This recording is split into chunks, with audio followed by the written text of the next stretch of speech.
on say every team, most especially Real Madrid, say omo pese omo ye come back no en shasiye e wo pitch ne so. Anytime be a Madrid, e pese omo ye come back no. Omo shasiye from day na o lose sa first leg na sa match no. Na omo shasiye psyche omo ho. Na omo di bi di ato omo opponent ne so. So nanse obekọ Real Madrid a omo stories omo de ba training grounds na omo de ba na be hye oni e kan sema edi hu bi betu opponent ne so omo pese one omo di kan e working on the mental state of omo players na omo make sure say omo di hu bi keke e de ato opponent ne so omo working on the psychological aspect of the game. So yes Aston for omo training grounds omo so be practice sa de ni nyina because oba ko hu sa de no dede ni sa nyoma ni nyina no. So a very good say Arsenal for so working on side ni nyina by kin ade a ye mesre kaka ne ye say Arsenal training grounds ne say yen kata so by Bernabeu de ne akata so nti dede we ne kwa Arsenal Madrid Bernabeu de be kata so nti dede no ka by Arsenal training grounds for dede no a open place nti dede na yira nti dede we na Arsenal for we no mo yen de though say me de me reservation am wet ne ba be kada. But they na omo ye no omo de ne nkata so nti difference kakra wom enye difference na omunya o training grounds no enyo number be face ba nyam wech na eye big game I be witness ken ene UEFA Champions League no me sure say ene nkofo interest of form because of the CEO 2 games ni nyina no first leg Barca ko Signal Iduna Arena akwa akohia Borussia Dortmund Barca the 4-0 na eko ken ukwe wom ni ye say football said you be a can be timisi but be and see what Signal Iduna me football me gitu say be a bit Messi me nya nyankopon by 4-0 me nim the Dortmund for be comeback and this game ne the Barcelona qualify first leg no to say the last week me kai no your ball first leg ni wie na Barcelona share 4-0 Barca keep clean sheet Dortmund for gurasi mo chances so munya yo mbotugu ye no. Sa first leg no ama Barcelona qualify to the next stage of the competition. Menya sure say Dortmund e ba be she Barcelona for aba Barcelona enhye bi. Dortmund e ba be she 5 for Barcelona enhye bi. Enti eye game ba kwa first leg ni de and decide the game na. Me no ka say Barca semi final na qualify no wenya 50 million euros dada. Semi final na Barcelona erem no. Wenya 50 million euros for semi final qualification no. Enti says no yembo second leg in the kra no. Barcelona qualify, me be rag game nim. Barca qualify will give me have okra. But kid, me interest wa hasi. Onim say ne. Raphinha. Ebetima say increasing the numbers for UEFA Champions League ne. Already in the UEFA Champions League, player washe goals kesiye pa Raphinha. Among players who musi aka in the UEFA Champions League, Raphinha shed 12 goals on the leading goal king race no. Ewo UEFA Champions League. The last time you say Brazilian, Eje anasa also top goals kese in the UEFA Champions League was Neymar in 2015. Only Messi and Ronaldo nyina share 10 goals each. Since then, yenya any Brazilian be all dominating the goal king chart in the UEFA Champions League. So say now Raphinha lead the goal king chart no, ene osawa akwenya say obetimi di bi aka ho. So we goals ni free wa. Player wasaya assist kesiye pa in the UEFA Champions League. Esaya Brante Fense Raphinha. Enti enye goals ne nkwa na Raphinha eche wo Champions League. Osa the assist ka ho. Enti sa wo check Barcelona pempenso medu in the UEFA Champions League. Barca ashe 36 goals wo UEFA Champions League. Raphinha nkwa amomo 19 goals contribution. So out of Barcelona 36 goals for match in the UEFA Champions League no. Raphinha nkwa goals awa contribute 19.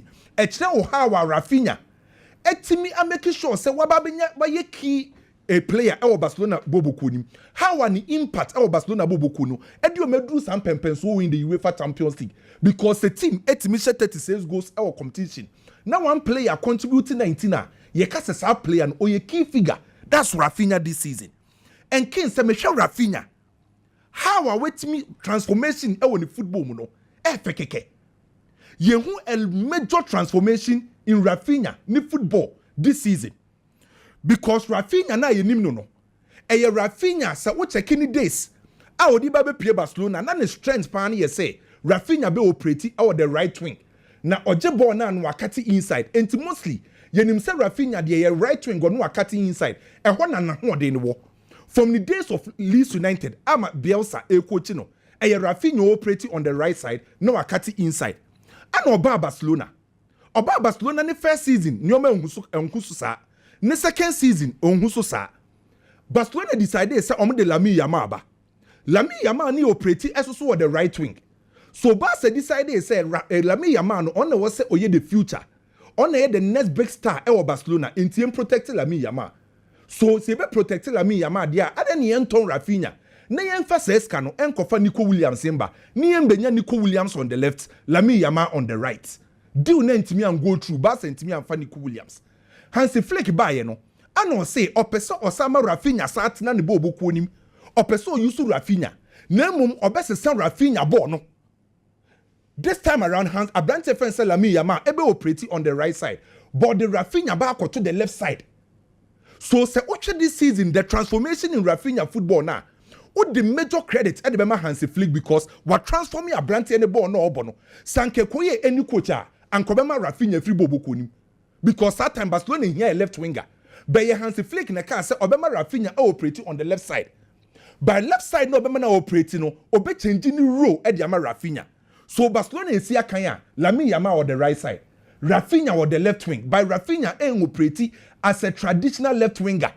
And the Hansi Flick Abrante fence Raphinha operating as a deep lying poacher. And to see a ball game now, Raphinha formation beba sa Barcelona ebo 4-3-3 Raphinha in the left side. By a ball now Raphinha a static left winger. Or move back inside, and make sure so be running from the deep area. Abeje ball no, the ball na kotwat him, and also be creative ball no, and the amo before fresh. And it's a ken, so we check it 3 seasons, sir. Raphinha Edi wa Barcelona. Anytime beyond uns and the transformation under Hansi Flick, as a son. The first 2 seasons, no, uns a baby I know, Jina no nyana ho den pass and kamenya hit map na. Baby I know bono nyana ho den pan, the left wing go, the right wing. The first season, na ho den nyana the right wing. The second season, it's not the right wing. By Ken, the third season, both the right wing, the left wing, and Finfi ho, Ojina baby at me flourishing very well. And the UEFA Champions League, one of 43 shots. Out of the 43 shots, no, Nini now Finfi.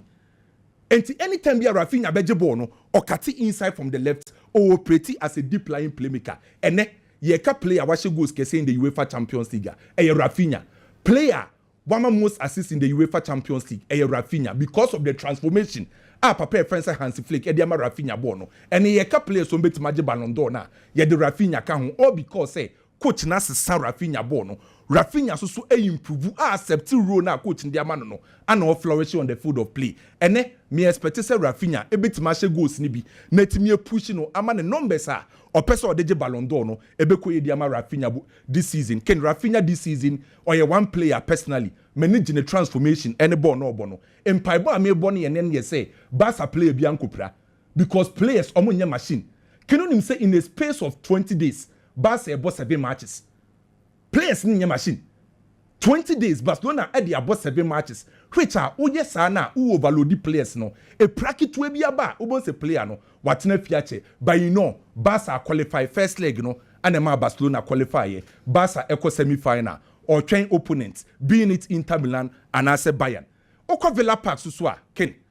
The first leg our Paris PSG share 3-1 against Aston Villa. Ken sa game no so a done deal for PSG.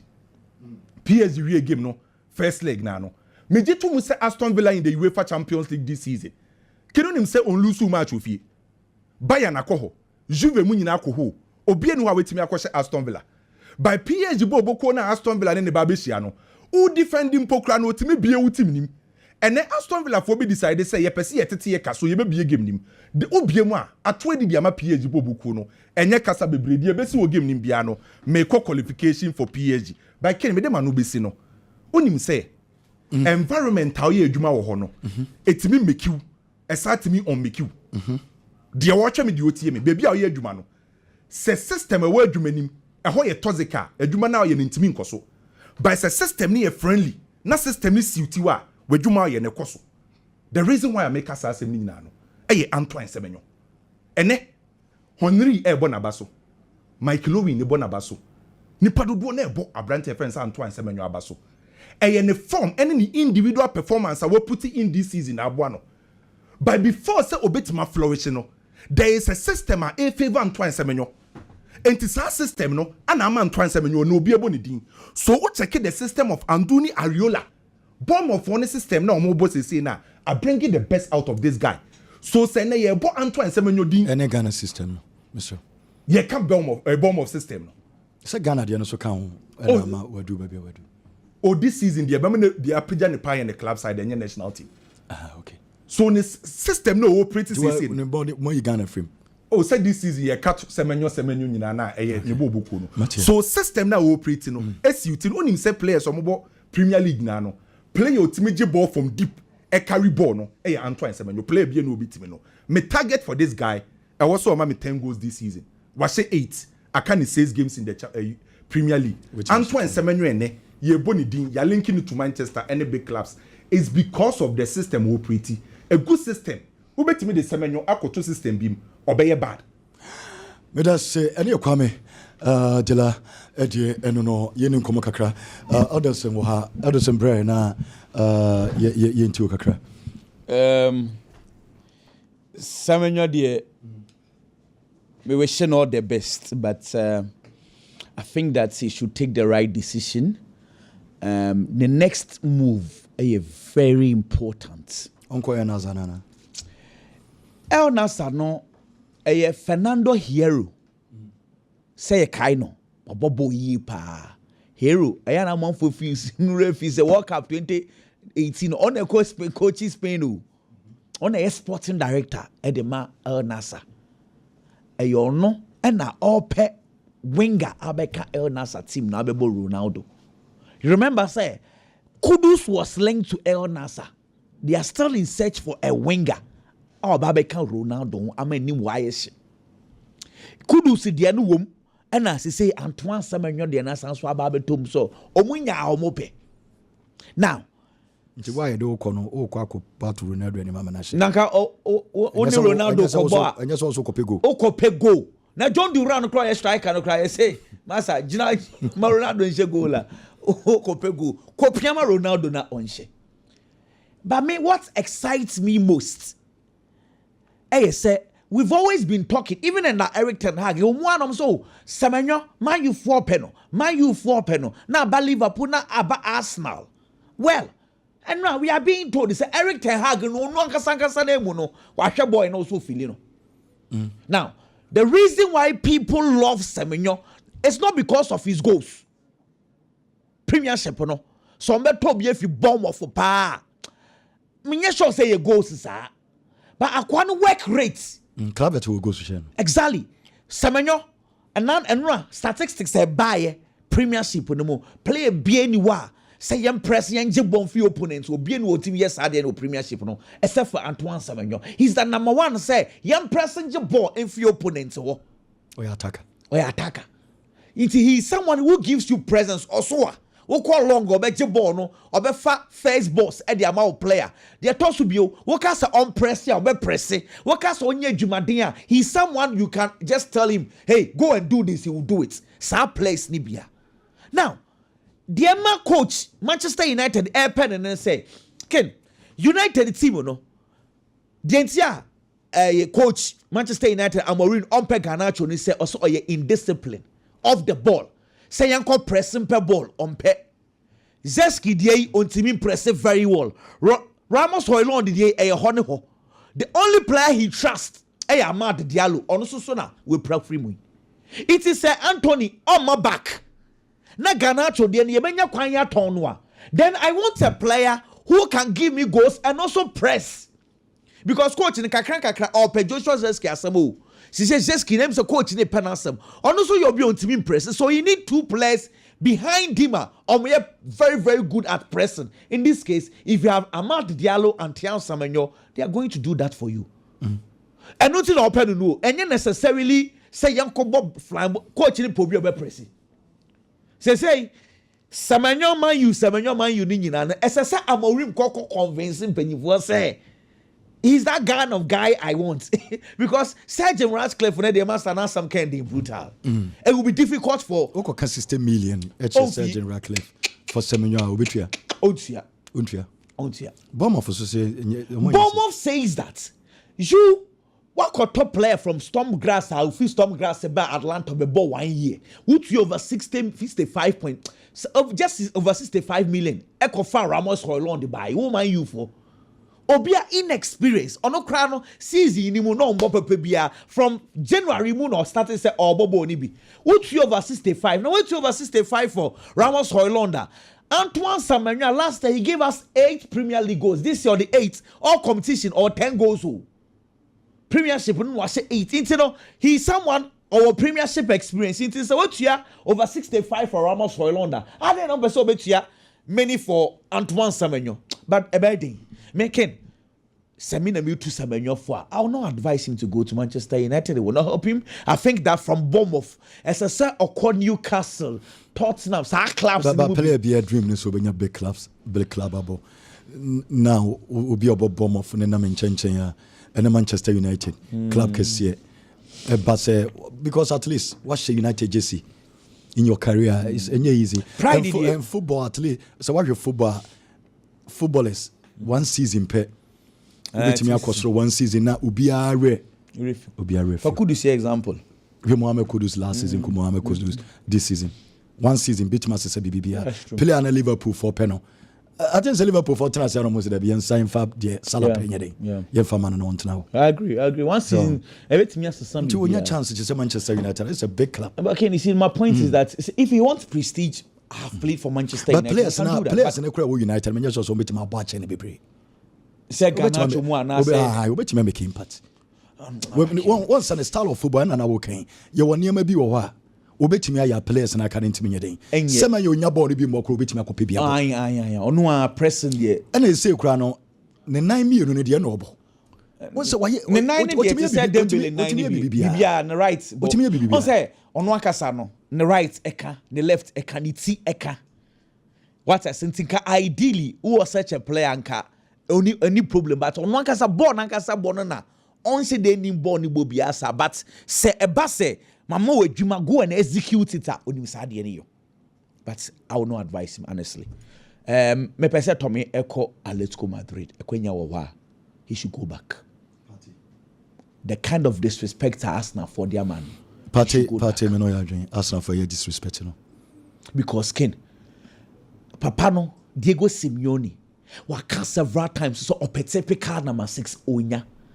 Okacha Andre Beta so onkofa Varati mfamano Andre Beta sinyaboche amfa wo kai se mrebi e ka kete nkomofa Pierre Hoiberg from Tottenham and a deal on last minute a break here Martin Zubimendi dey amfa and now no mofa Sofiane Amrabat amfa into no bear for 2-3 seasons in here or number 6 typical number 6 oni bio and no de ahometia kofa sa atu vemeren sa boy na no club Brugge in fact ono ba Barcelona and the last minute Atletico Madrid kofa no so buy amfa inti sa space no e da what the man wo a okwa obenya bo ni card say we dey nye keys obebo inti sa kwanya bi wo ho because Atletico Spanish no kind of brutal okwa settling is not a problem. I think that if there is a way Yeniani should go back. Ken 2021 Mikel Arteta Adiana why you training grounds for name. I mean kai masem. Okay say Amazon kwaye documentary bi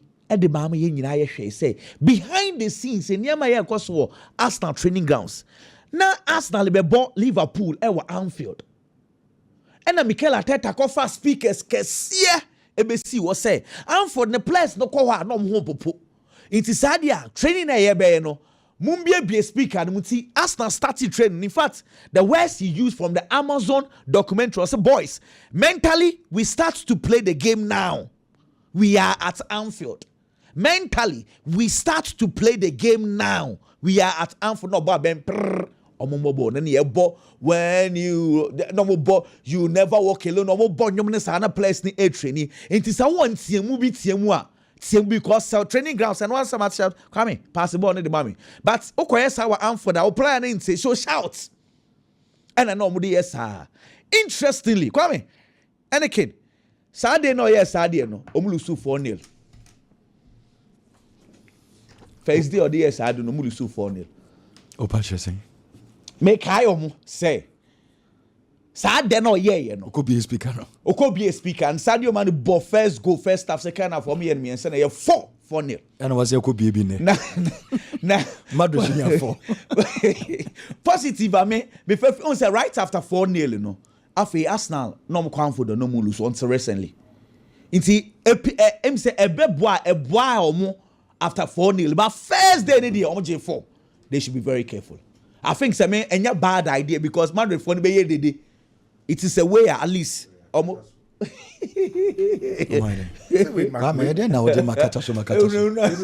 na tete bi no. Yen kata so nti de na mo yetima. Boy, obi ani some free. Enso mo nko ada na mo yesa. Obi ani say even Asra be say she go cry there. E de atia mo ho. Wo mo hurahura sna ada. Hwe kwame ade me ya ne say sad game 3-0 in this season and adwena ubisa Madrid for come so mo free. And adwena obi anim so Madrid. Afei ade atia. Oh, na I am shishie na start eba afei de ba Madrid for no makọ park car na mo de obi akọ anopa me hu story me obi park car de akọbọ hu say 90 minutes. It was Santiago Bernabeu we move brutal. It's a hunahuna na ade na mo ye no hwe enya gudi. It has gotten to us now for no. Because say Ateta ye training we are. I just ask now for near man ekoso Spain no.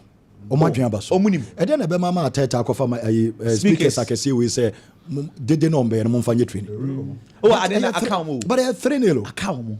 Arsenal lead 3-0. But say pressure ni mom na ba Arsenal for so say we say ye bi. But Arsenal ye better chan. Ndije njima eso musu as enkrofo no ehunahuna no say it is serious. Now say everybody is not talking about how Arsenal are good at set pieces. Obiejai all of a sudden. Everybody has stopped talking about how Arsenal beats me hurt because Madrid for defense here poor. Nobody is discussing how Madrid defense here poor. Now the discussion is hey Musro yebeshamo hey how Madrid for omudo to Arsenal for no so no. Now it is for Arsenal to do. Say coach na say pressure na mu benya no Santiago Bernabeu ma tam Bernabeu e de ebesi. Kwame say from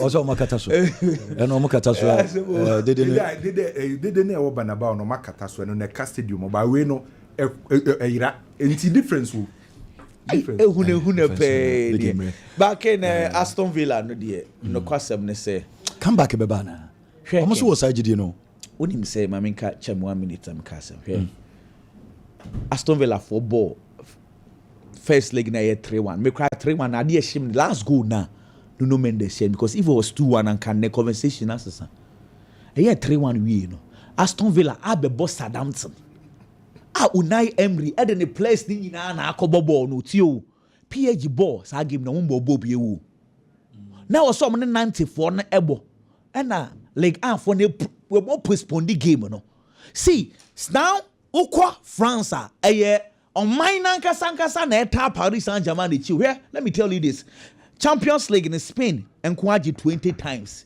England agi 15 Italy agi 12 oba Portugal impo Benfica agi 2 Porto agi 2 France agi 1 pay France agi 1 you can imagine that is why the entire nation is supporting Paris Saint-Germain it's a PSG ball game we are in between Monko resti wow Masa, that project Aston Villa project our France also mo win bibi now what you say na me adombo ko boss ele ready see kwame hunu na ko isa kwame say message we are second of visit the only comeback I'm married by here say Adichie Ombeku training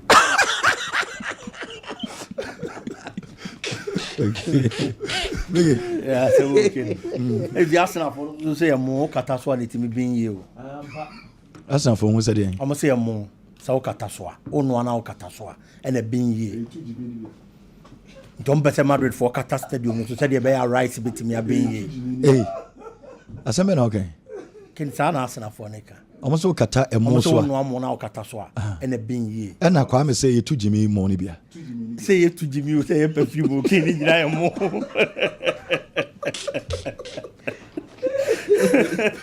emo emo Kidam Champions League. Na o ye story bi. Now see Borussia Dortmund for hwe. Say almost your person will come back. Can almost forget it.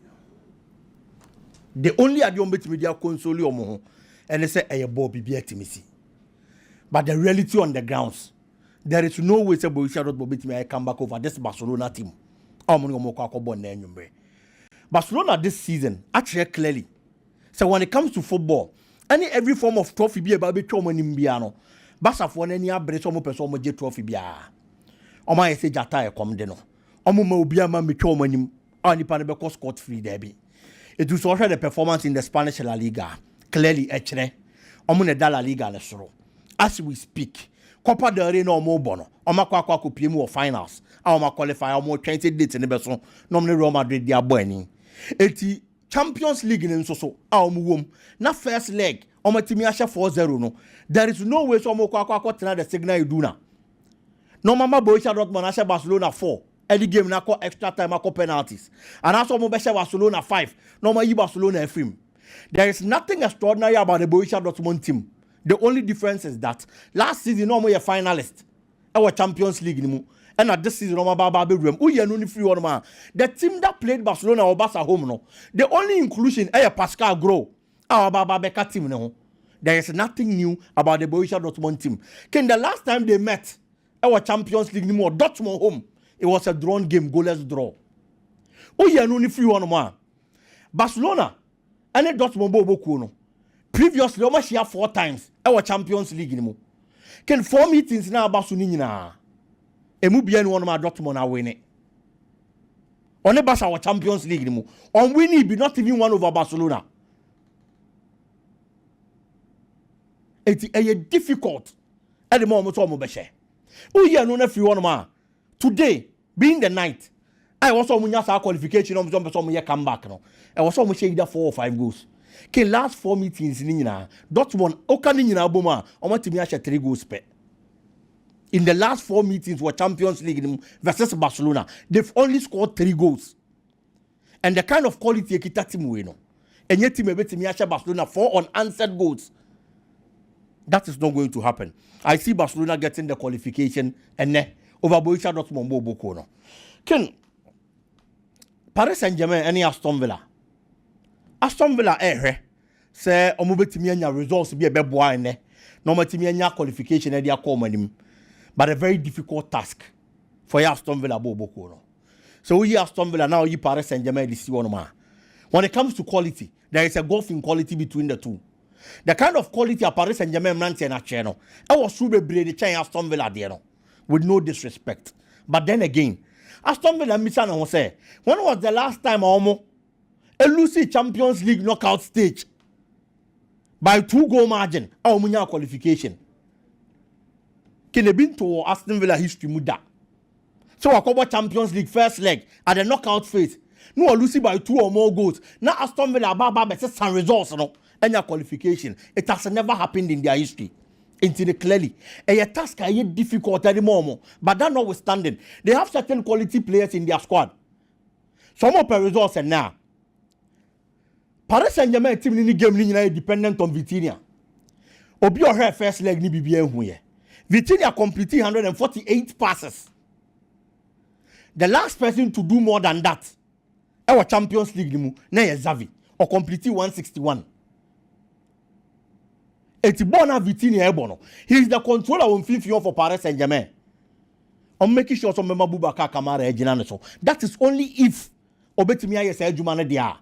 O control FIFA na se passes na nko a. Omo betimi aye safe. But say we ye no ni free one ma. Me hu kwan omo be fa so. Ousmane Dembele this season has been the leader for the new school. Can 42 goal contribution in 41 matches. Quality player. Carrascalia. Yes, Aston Villa has a very good goalkeeper. No doubt. Champions League this season, you will Courtois free one man. Emiliano Martinez per saves and the best goalkeeper. Courtois have 48 saves, why 45. Courtois. This is when man come Madrid and think team no. We be shown better 10 why is 48? 48 saves in the Champions League this season. Oh, you know baby. Yes. I think they quarter final. Okay. Per saves. We if you want Emiliano Martinez now 45. It is a very good goalkeeper. But so difference in here open. Pau Torres mo any ezri consent me anya adwuma na a lot of balls about so you are definitely going to concede. And we name the Aston Villa beya over 10 is our results we. A very difficult task. I see Paris Saint-Germain also qualifying. Kakrebi on Real Madrid. Carlo Ancelotti say or dwene ho. Say baby or different Federico Valverde bebo. Either say right back and as a midfield.